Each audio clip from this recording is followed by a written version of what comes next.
रहीम अस्सलाम वालेकुम students, welcome back to my channel educational tips. कैसे हैं आप सब? उम्मीद करती हूँ आप सब बच्चे बिल्कुल ठीक होंगे। तो बच्चों, आज ही मैं आपके साथ एक नया यूनिट शेयर करने जा रही हूँ and that is unit number 4। Unit number 4 हमारे पास है जी living things and the environment. ठीक है, लिविंग थिंग्स, हमें लिविंग थिंग्स का वर्ड से ही हम लोग को रिप्रेजेंट होता है कि लिविंग थिंग्स यानी जानदार चीज़ें, और एनवायरनमेंट यानी हमारी सराउंडिंग, हमारा माहौल। ठीक है, तो चलिए आज का ये लेक्चर स्टार्ट करते हैं। आप सब बच्चे अपना पेज नंबर ओपन कर लीजिए, पेज नंबर 30। पेज नंबर 30 के टॉप पे आ जाइए। In the world as a whole, there are at least 40,000 different species of plant। अगर वो कह रहे हैं कि अगर हम लोग पूरी दुनिया के अंदर की बात करें, पूरी दुनिया के अंदर देखें तो प्लांट की 40,000 डिफरेंट टाइप्स हैं, डिफरेंट स्पीशीज़ हैं प्लांट की। सिर्फ और सिर्फ प्लांट की अभी से बात हो रही है, एनिमल्स की बात नहीं हुई। There are also at least 2 million species of animal. और अगर हम लोग एनिमल्स की बात करें तो 2 मिलियन टाइप्स ऑफ एनिमल्स अर्थ के ऊपर रह रहे हैं।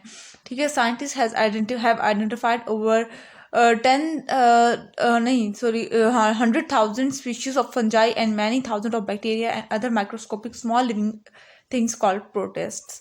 ठीक है, और साइंटिस्ट ये भी कहते हैं कि हमारे पास 100,000 काइंड ऑफ फंजाई हमारे पास अर्थ पे रह रहे हैं, और थाउजेंड काइंड ऑफ बैक्टीरिया हमारे पास रह रहे हैं, और बहुत से ऐसे लिविंग ऑर्गेनिज्म हैं, बहुत से ऐसे जानदार चीज़ें हैं जो कि माइक्रोस्कोप से देखी जाती हैं। उनको प्रोटिस्ट कहा जाता है। उनकी भी बेशुमार तादाद मौजूद है। Most protist are single cell organism. और मोस्ट प्रोटिस्ट यानी कि ज़्यादातर ये जो प्रोटिस्ट हैं ये क्या हैं? ये सिंगल सेल है। सिंगल सेल यानी कि इनका स्ट्रक्चर, उनके स्ट्रक्चर के अंदर सिर्फ और सिर्फ एक सेल मौजूद होता है। ठीक है, अब आ जाते हैं, ये देखिए ये जो ग्राफ है ये क्या शो करता है। ये जो ब्लू पोर्शन है, ये ब्लू पोर्शन कवर है किससे? 400,000 ऑफ प्लांट से। ठीक है, ये वाला जो ग्रीन सब कलर का पोर्शन है ये 100,000 प्रोटिस्ट हैं। फंजाई ये हैं। ठीक है, बैक्टीरिया 10,000 सिर्फ। ठीक है, और मतलब 10,000 काइंड ऑफ बैक्टीरिया अर्थ के ऊपर रह रहे हैं। और एनिमल्स की ये पोर्शन है, ये इतना ज़्यादा पोर्शन एनिमल्स ने कवर किया हुआ है बिकॉज दे आर 2 मिलियन। ठीक है, this chart show how many species have been identified so far, more are being discovered every year. यानी कि ये चार्ट हमें बताता है कि कितने ज़्यादा स्पीशीज डिस्कवर हो चुके हैं, यानी उनका पता लगाया जा चुका है, और हर साल एक नई स्पीशी में इजाफा होता चले जा रहा है। ठीक है, अब आगे बात करते हैं द बियोटिक एंड एबियोटिक इन्वायरमेंट। अब बियोटिक इन्वायरमेंट क्या है और एबियोटिक इन्वायरमेंट क्या है? Everything around are living things large और small that effect its way of life is called its environment. जो भी हमारे इर्द गिर्द कोई भी ऐसी चीज़ है जो कि हमारी लाइफ के ऊपर कोई पॉजिटिव इम्पैक्ट दे रही है या नेगेटिव इम्पैक्ट दे रही है, वो हमारे इन्वायरमेंट का, हमारे माहौल का पार्ट है, एक हिस्सा है। An ordinary park is made up of 2 parts. One part is the plant, animals, fungi, bacteria and other microscopically small organism living in the park। ठीक है, अगर वो कह रहे हैं कि अगर हम एक पार्क की मिसाल दें तो पार्क का एक पार्ट जो है वो प्लांट्स के लिए, एनिमल्स के लिए, फंजाई के लिए, बैक्टीरिया के लिए है। ठीक है, अब जो दूसरा जो पार्ट है वो उन ऑर्गेनिजम्स के लिए है जो कि नेकेड आई से नहीं देखे जाते, जो कि माइक्रोस्कोप से देखे जा रहे हैं। दिस इज कॉल्ड द बियोटिक और living part of the environment. अब वो जो माइक्रोस्कोपिकली देखे जा रहे हैं, ठीक है, या वो जो ऐसी ही हम नेकेड आई से देख रहे हैं, ठीक है, उन दोनों को क्या कह देते हैं? उन दोनों को बियोटिक कह देते हैं। जो ऐसी चीज़ें जो कि लिविंग थिंग्स में शुमार होती हैं और living part of the park environment. ठीक है, कोई भी चीज़ जो कि लिविंग है, जो जानदार है, उसको वो क्या है? हमारा बियोटिक फैक्टर हो गया। ठीक है, वो बियोटिक है। The other part is the non living environment of these living thing. This is often called the abiotic of physical environment. और जो नॉन लिविंग थिंग्स हैं और जो हमारे इन्वायरमेंट के ऊपर इफेक्ट हो रही हैं, चाहे वो पॉजिटिवली हैं चाहे वो नेगेटिवली हैं, वो क्या हैं? एबियोटिक और फिजिकल इन्वायरमेंट। ठीक है, बियोटिक क्या है? जितने भी लिविंग थिंग्स हैं हमारे इन्वायरमेंट के अंदर, नॉन लिविंग थिंग्स एबियोटिक में आ जाएंगे और वो हमारे इन्वायरमेंट के ऊपर भी कोई ना कोई इम्पैक्ट होगा। ठीक है, among the living things in the park are trees, grass, birds, insects, spiders and perhaps people. In the park physical और non living environment are soil, water, air, temperature and sunlight. ठीक है, अब वो कह रहे हैं पार्क के अंदर, अगर हम लोग देखें एक पार्क के अंदर, ठीक है, तो उसके अंदर हमारे पास ग्रास होगी, ट्रीज होंगे, बर्ड्स, इंसेक्ट्स, स्पाइडर्स, और यहाँ तक कि लोग भी एक जानदार ही हैं इस वजह से।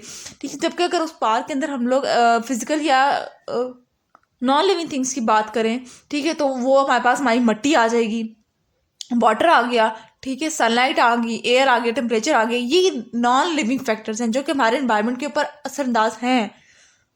Without a non living thing the plant and animal कुल नॉट लिव। और इन्हीं नॉन लिविंग फैक्टर्स के बगैर अगर ये हमारे इन्वायरमेंट में ना मौजूद हों तो ये प्लांट्स और एनिमल्स की लाइफ का तस्वुर ही नहीं हो सकता, ठीक है। All the plants and animals living in one place such as park make up a community. और ऐसे प्लांट्स, ऐसे एनिमल्स जो कि एक ही जगह पर रह रहे हों, कंबाइन रह रहे हों, ग्रुप में रह रहे हों, उस ग्रुप को हम लोग कह देते हैं इनकी कम्युनिटी है। फॉर एग्जाम्पल, इसकी एग्जाम्पल कम्युनिटी की मैं ऐसे दूंगी, आप टाउन में रह रहे हैं, जिस टाउन में रह रहे हैं वो टाउन आपकी कम्युनिटी है, वो वहाँ पे ग्रुप ऑफ पीपल रह रहे हैं, ठीक है ना। तो वो क्या है आपकी, वो कम्युनिटी है। Together community of plants animals and their physical और non make up an ecosystem and so park is an ecosystem. और जब ये कम्युनिटी जो प्लांट्स और एनिमल्स की है और नॉन लिविंग थिंग्स कंबाइन होते हैं तो ये क्या बनाते हैं, ये इकोसिस्टम बनाते हैं, इन्वायरमेंट के अंदर रोल प्ले करते हैं। An equilibrium, a rotting log और orchid, a desert and rain forest are ecosystem, ठीक है। देखिए अब इसकी एक और एग्जाम्पल ऐसे लिख सकते हैं ना इकोसिस्टम की। देखिए फिशेज जो है वो पॉन्ड के अंदर रह रही हैं, अब पॉन्ड के अंदर वो रह रही हैं तो वो सारी मिलजुल के रह रही होंगी, वो एक ग्रुप में रह रही है ना, तो वो क्या, उन्होंने क्या बनाई, वो उनकी एक कम्युनिटी हो गई, ठीक है।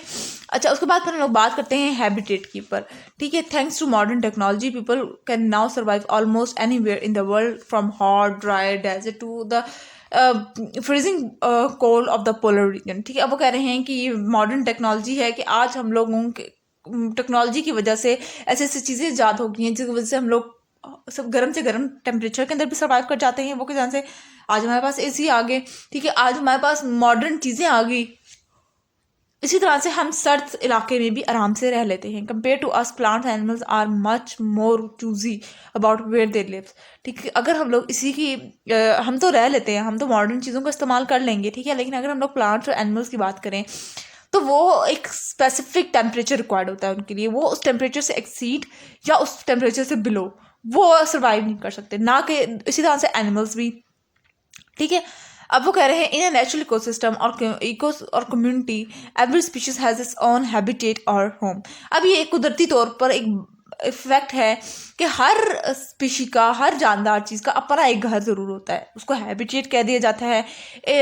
The habitat provides the plant animal with somewhere to live and with something else it need to survive. अब उसका जो हैबिटेट होगा, उसका जो घर होगा, या उसका जो उसके घर जो होगा प्लांट का या एनिमल का, वो वहाँ पे रहता होगा, ठीक है, वो उसका उसकी पैदावार वहाँ पे होगी, वो जगह उसके लिए सुटेबल होगी, वो उसके लिए वो उस एरिया में, उस स्पेसिफिक पार्ट में सर्वाइव करना उसके लिए आसान होगा। But some animals use 2 or 3 habitat at different times in the year. The tadpole, for example, is an aquatic animal living or growing in the fresh water. When it has grown and changed into frog, it habitat moist place on land, ठीक है।